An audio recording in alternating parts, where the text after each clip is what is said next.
Hello there. Let's take a look at some of the weather headlines affecting the globe, starting off in Australia, where high pressure dominates at the moment, cooler than it should be in the far southeast, however, and some sharp showers into New Zealand. Much of Asia is fairly quiet and dry at the moment, but we're keeping a close eye on the potential for another storm to develop in the Pacific. As for South Asia, it's all about the monsoon, the heaviest of which across northeastern states, with weather warnings there for the weekend. Equatorial region of Africa sees some sharp showers moving their way from east to west as we go through the weekend. And for Europe, there's a north-south divide, staying wet and windy into the north, the rest of the drier weather through much of the Mediterranean. For South America, it's a relatively quiet story with some warmth building into Argentina and drying up across southern Brazil, and an early cold snap across parts of Canada and the northwest of the US, with some snow and some strong winds and temperatures really tumbling. The weather, sponsored by Qatar Airways.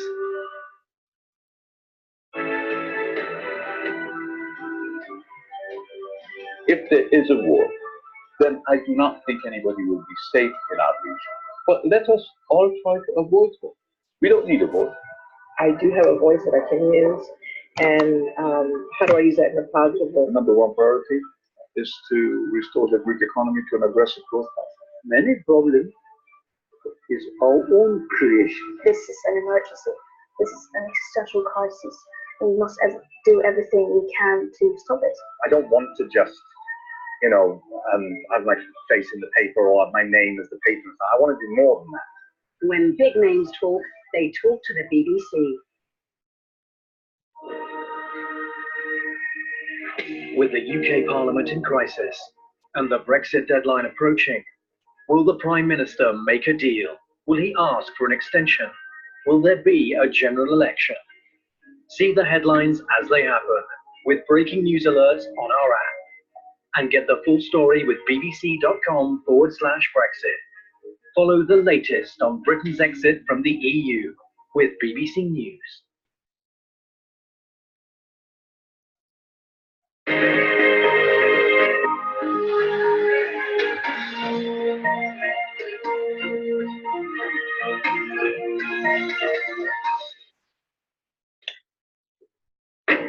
Hello, this is BBC World News with me, Karin Giannoni. Our top stories. President Trump hits back at the Ukraine phone call whistleblower as the leading Democrat says they'll be moving with purpose on impeachment proceedings. I think that we should move with purpose and expeditiously, not hastily, though. And the matter is in the hands of the Intelligence Committee under the leadership of Adam Schiff, from whom we're very, very proud. And our members of the committee, I know you had Sean Patrick among the one earlier, we're very proud of him. And so they will take the time that they need. And we won't have the calendar be the arbiter. Well, with events moving at a breathless pace, we will have the latest from Washington. Also in the program, thousands of voting stations are closed in Afghanistan for safety reasons ahead of the election on Saturday. And walking in his mother's footsteps, Prince Harry visits a landmine clearance site in Angola, made famous by Princess Diana.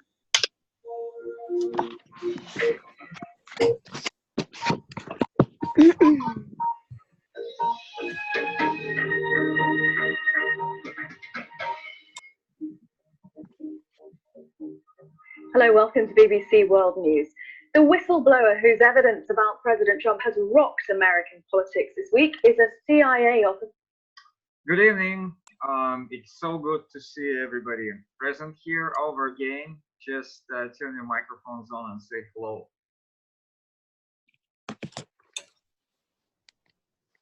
Hello.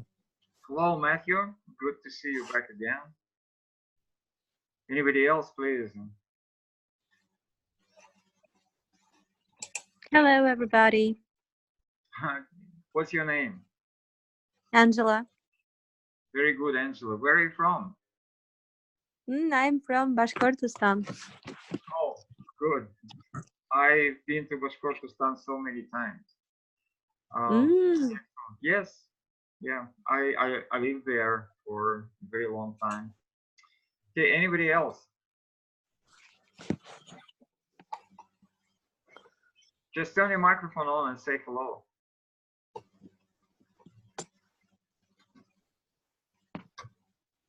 Okay, so this is the conversational English class, and what we do here is most of the time we just talk. We have some discussions about the textbooks, but the best way possible is when you just talk and I can just help you. So, Matthew, if you don't mind, please get acquainted with this young lady, Angela, and ask her questions. And Angela, if you want to, you can ask questions, Matthew. Please do, Matthew.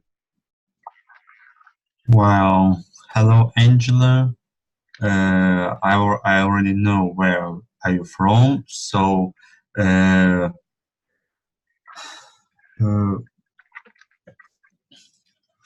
do you study at school? Yeah, I study at school. And you? I study at school too. It's 11th grade, and what's your grade? 11th too. So, where are you from? I'm from the Sverdlovsk Oblast, the town of Nizhny Tagil. Mm-hmm. Okay, well, I'm from Neftekamsk. Yeah, I've heard about it. Okay, that's nice. If I may, I just want to ask you the latest news. What is news in your life? Just share a little bit, Matthew or Angela. Any one of you, just please tell a little bit about the news, the latest news.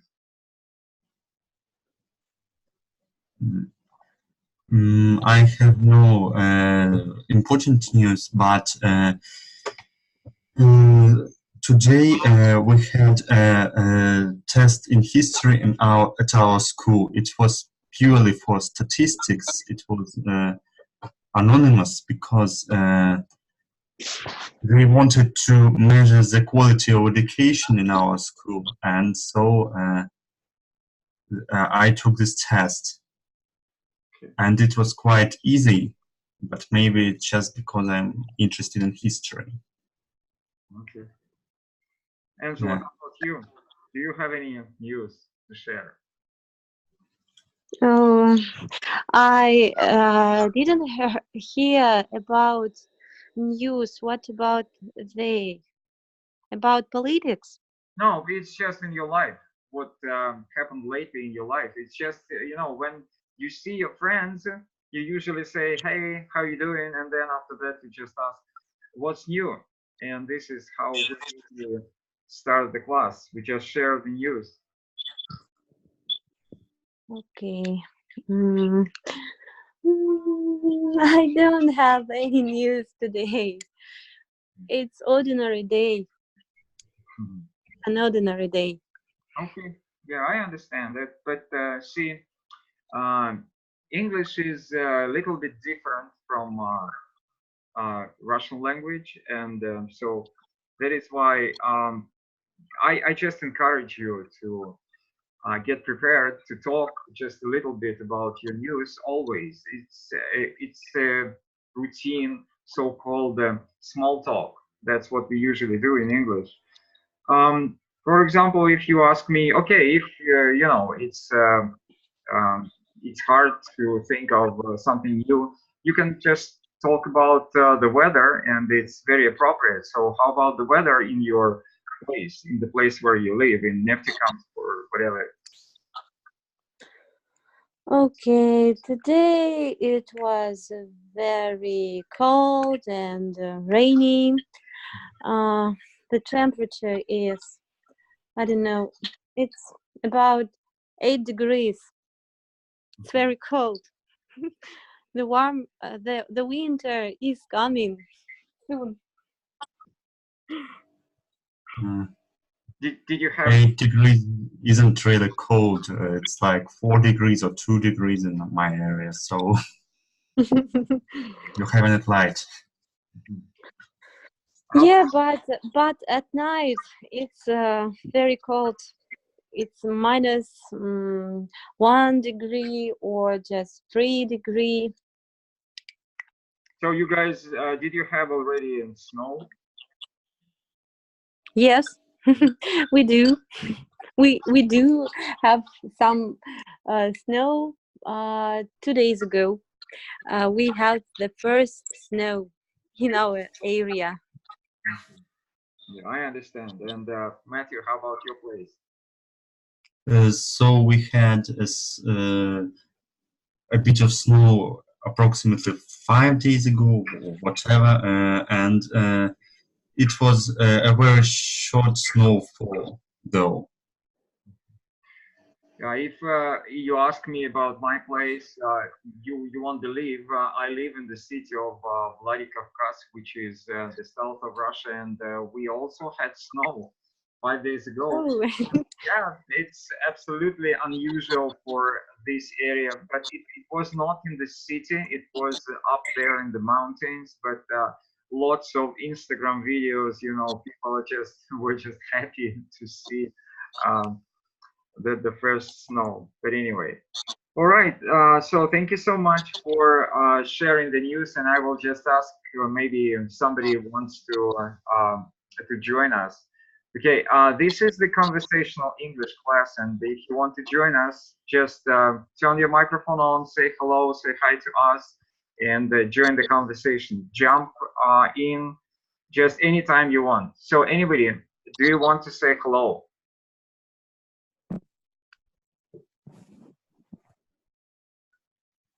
Yes, please, Ksenia. I see that your microphone is on.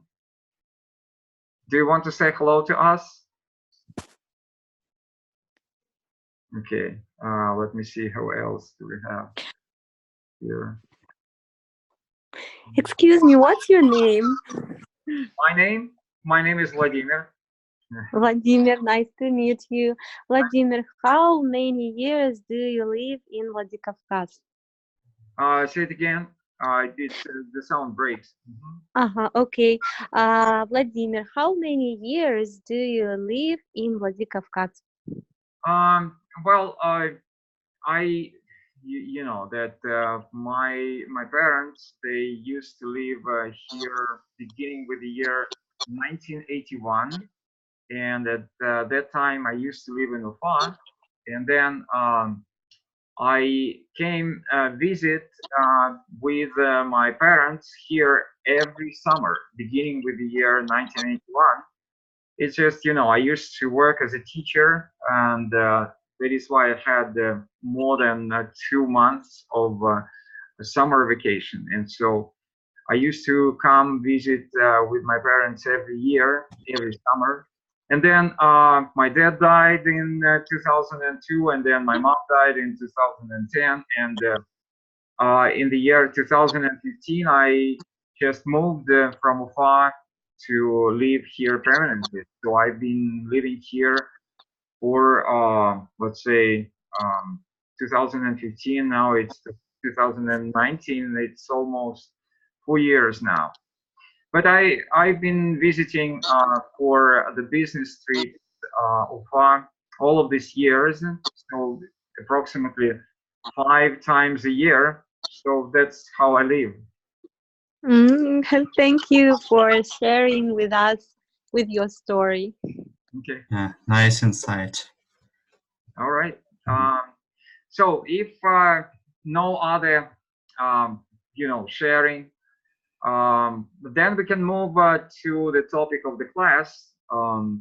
Again, if somebody wants to join us, please, you are very welcome. And do not forget that the class will be around 40 minutes because the host of the provider of this website, the host of this website, permits us to have only 40 minutes for free. And so that is why you can watch your clock and see that it will be finished in around, let's say, half an hour or something, or maybe even less.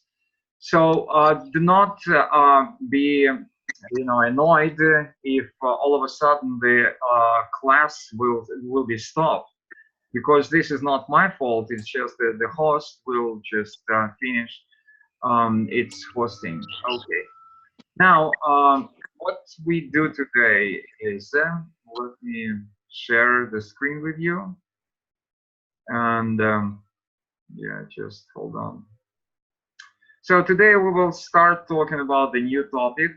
And this new topic will be, okay, let me see. Yeah, it is called roles. So can you see my screen? Yeah. Yes, we do. Okay, very good. So, and you see that this is Unit 4. The book is called Masterclass for the first certificate in English. And this unit is about roles. And I will make it smaller so that you will be able to see all pictures. Okay. And even you have questions here. So look at the photographs, and the questions are down there below the pictures. What are the roles shown in each of the photographs? So if you don't mind, we can discuss every picture, beginning with the top row of the pictures, picture number 1. So what do you think? What is that? Top, left to right. Please. Maybe it's a teacher and his student. Okay. Matthew, what do you think? I agree with Angel's opinion, because we can see some books in the background and some papers on the foreground. So it's highly probable that that's a teacher and a student. Yeah, but see, there are some other questions, and if you don't mind, also try and cover these other questions. Are the roles equal, or is one of the pairs superior to the other? One of the pair. Do you understand the word superior? Yeah, it's Превышают? Well, see, it's opposite to be equal. When yeah, it's just let's say the teacher is the boss and the student is his subordinate. So that means that the teacher is superior to, and this is only an example. Of course, it doesn't mean that the teacher has to be the boss. It's just an example. So see the questions here are the roles equal, or is one of the pair superior to the other? And do you think that the roles shown in the pictures have changed in recent years? And how do you think this role may change in the future? Okay, so the first picture, like you said, teacher and student. So are they equal, or is one of the pairs superior? And have their roles changed during the recent years? Or, and the last question is, are they going to change in future? Okay, you can start talking. So one of these roles is certainly superior to the other, but I think that these roles have changed in the direction of more equality, less superiority, less inferiority. It just moved to be more equal, but not completely equal, of course. Can you be more specific?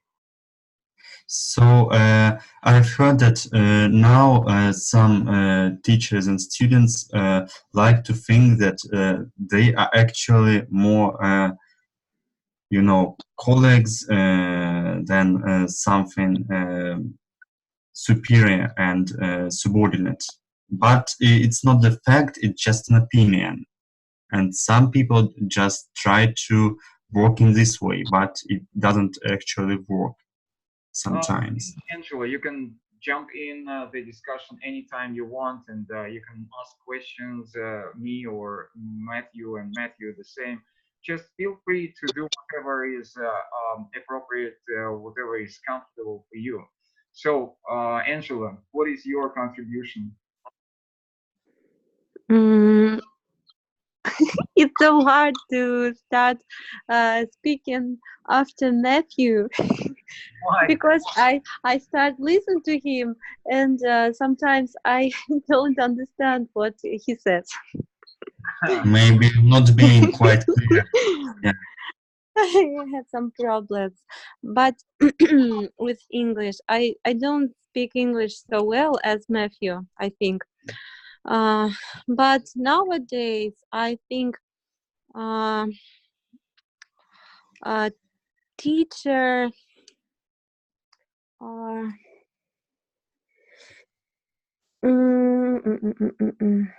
teacher directs students. He or she says what to do, and a student decides what is more important for them. I don't know how to say this in English. Yeah, but that's a very good input, and thank you so much. Matthew, what do you think about what Angela said? It's certainly about the direction thing, because what teachers are for, they explain, they show how to do some things, they show how much to do it, but actually the decision of how much to do this and whether to do is this right or simply neglect the thing because of some maybe not lack of understanding or lack of interest, it is up to the student. But teacher provides a way to explain it and to, get to know the thing you're explaining. Well, I just want to, to give one example of while you were saying, I remember, that we have many teachers' techniques and methods, for example, of teaching the language, the English language, for example. And you won't believe, but one of the methods, and it's a very extremely famous method, is called the silent way. You can go Google and you'll find lots and lots of articles and lots of pictures or videos showing this method of teaching English. It's extremely popular.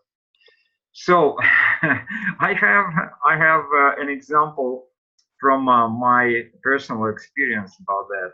I used to work for one institution together with one American teacher, and so how it worked, we had our classes in different classrooms.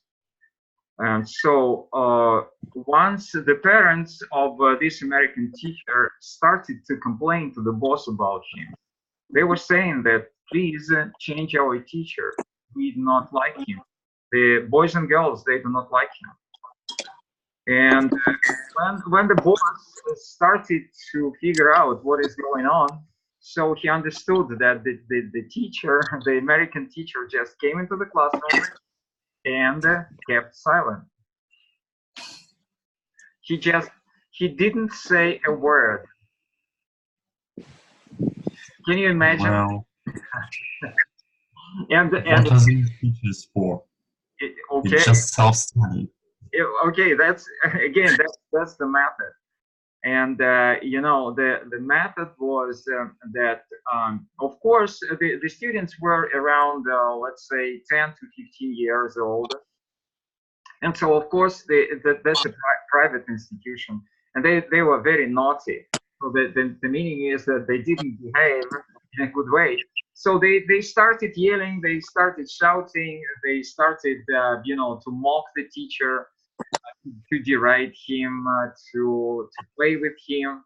And when they started playing with him, he started to kind of translate or explain what they're doing in the English language, or just react to their behavior in the English language. Excuse me, but he didn't speak Russian at all. So the only thing which he could do was the natural reaction of an older person. And you know, when he was saying like something like, "Hey, you, shut up," you know, the student will immediately pick it up and will start laughing at the teacher, like, "Hey, you, shut up," to the teacher. But it gave the chance for them to learn very important things.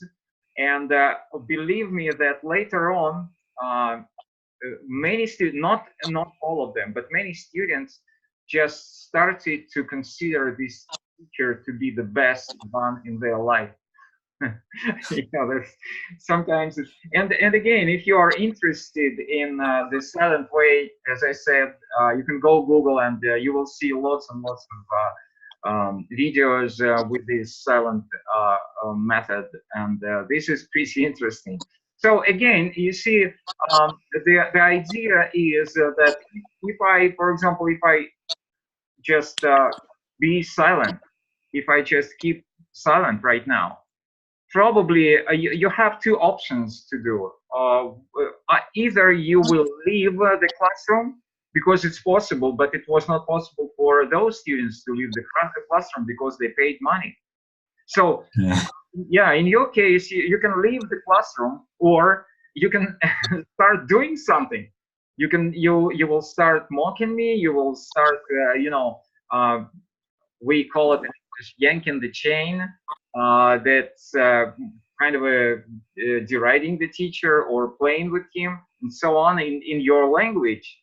And my reaction will be like the reaction of an adult or a grown-up person to the things which I can see from your gestures, from the pitch of your voice, from the tone of your voice, what you're doing. And if I like it, I will say, hey, that's a pleasant thing to see. Or I can say that no, I don't like it, what you're doing. It's very unpleasant. It's very it's not a appropriate thing to do. So you know that it's possible to learn something this way.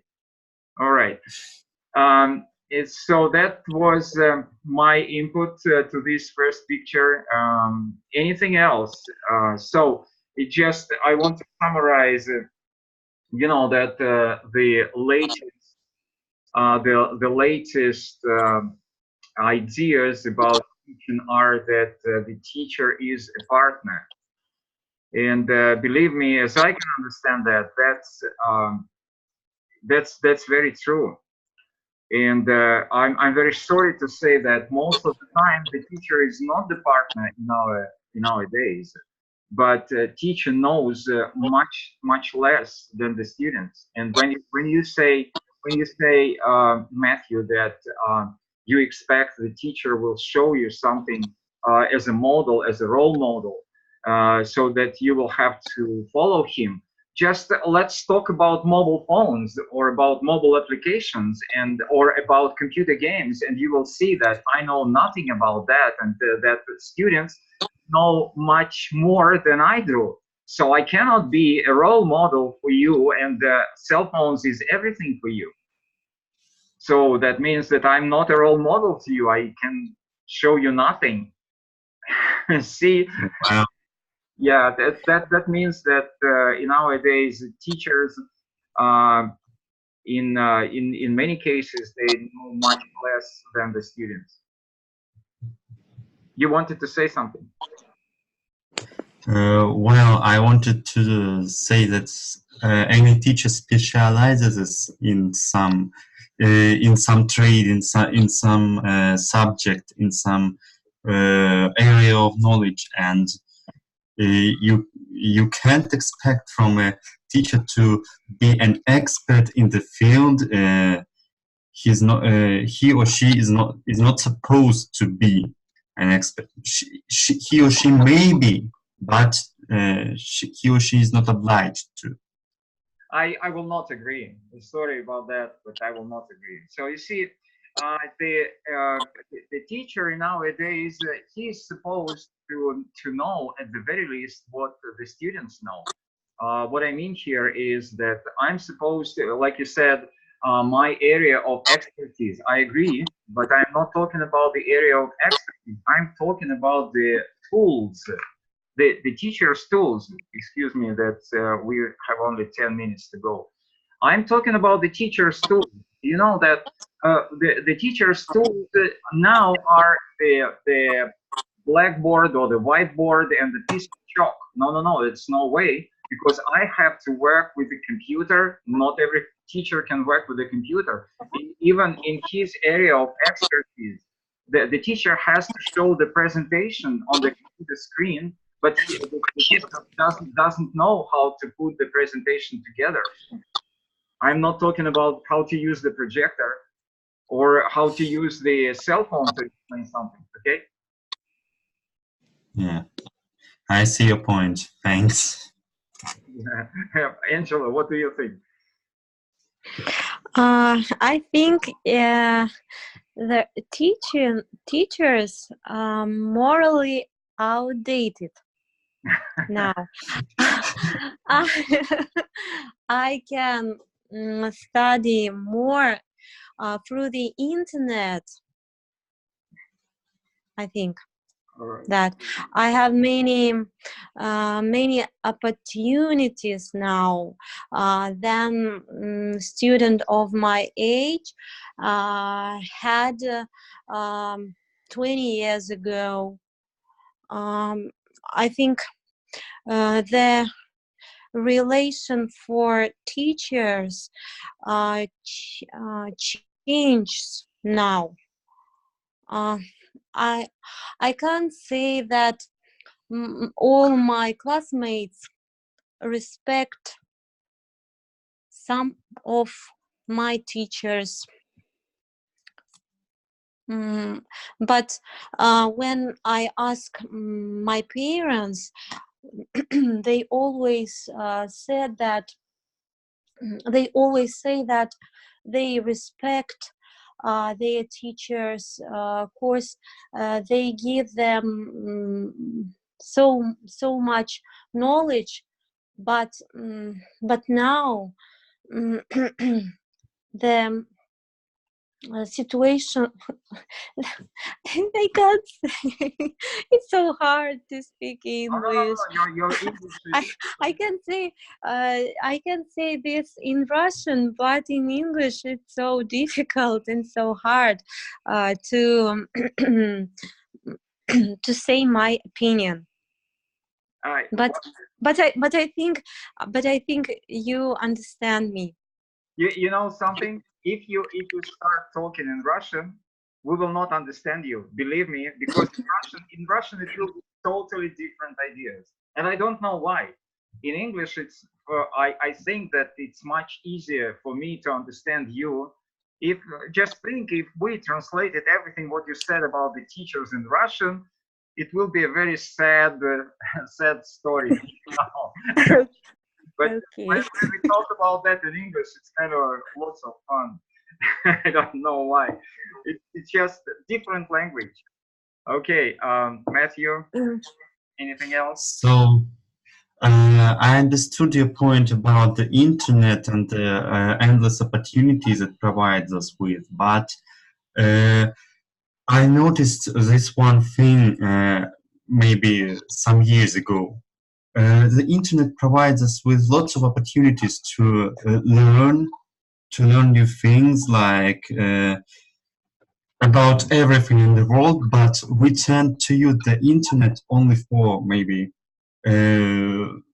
scrolling our social feed, maybe in social networks like Facebook, Twitter, and something like this. And we do not, most of us, I don't think that all of us, but most of us don't have the required will to really use the wonders of internet for self-education. Even I can admit that even though I set myself some maybe goals for learning in the internet, I can't quite keep up to them because there are always distractions in the same internet, you know, like social networks. And many people just cannot find them. They cannot find them. And this is why teachers are still important, because they are making us to really, they are making us learn, even if we don't want to. They are checking us. They check if we actually learn something. Not every person is capable of pressing themselves into this difficult task of learning. Well, that's why teachers are important. Yeah. For me, what you're saying makes a lot of sense, but at the same time, what I want to say is that you can watch something on YouTube, what other people do, but why teachers are important? Because yeah, that's interesting to talk. Why I am important? I'm not important, of course, but. Sorry, I have some opinion. One opinion. I think teachers are giving us experience of their life. No, it's not experience. I agree, experience, but not the experience of life. So you see, the point. My point is. For example, you watch a YouTube video, and after that you can do something. I don't know, maybe let's say you want to learn how to draw good pictures. So you watch the YouTube channel about drawing, and you start drawing and you do something. But you know, when you have a teacher, the teacher will actually come up to you, will take your hand and move your hand in the right way. So this is what the internet cannot do. So because yeah, you see my point. Yeah, that's because the internet can you know, show it to you, but I wish I can you know, on every on every social network, do not type and read, but I want to have the microphone next to every person who is on this social network to start a real conversation with this person in real time, but not typing, but not text messaging. See, yeah, this is not real. This is not in real time. And people just pretend when they type, when they read something, they pretend something, but they are not real people. Yeah. Okay. I will have a very short break for announcement because we are about to finish, and I'm sorry because we do not have other chances. So if you can see, I will show you the screen. This is my webpage, which is called Углублённый английский, or Emphasized English. So I encourage you to visit this page anytime you want. Probably you will find something interesting here, but at the same time you have the testimonials or reviews about my classes. And if you feel like writing something, if you feel like write a comment or a review or a testimonial about my class, just feel free to do it anytime, and I will be more than happy, and we can make a discussion here. So again, emphasized English in English, and it is called "Влюблённый английский" in Russian. All right, we have less than 1 minute, and we go back to this. Let's finish this discussion about teacher, and it's impossible to finish the discussion. The discussion is so good, but kind of a summarize. What do you think will happen in future? I mean, between teacher and student. Maybe if a student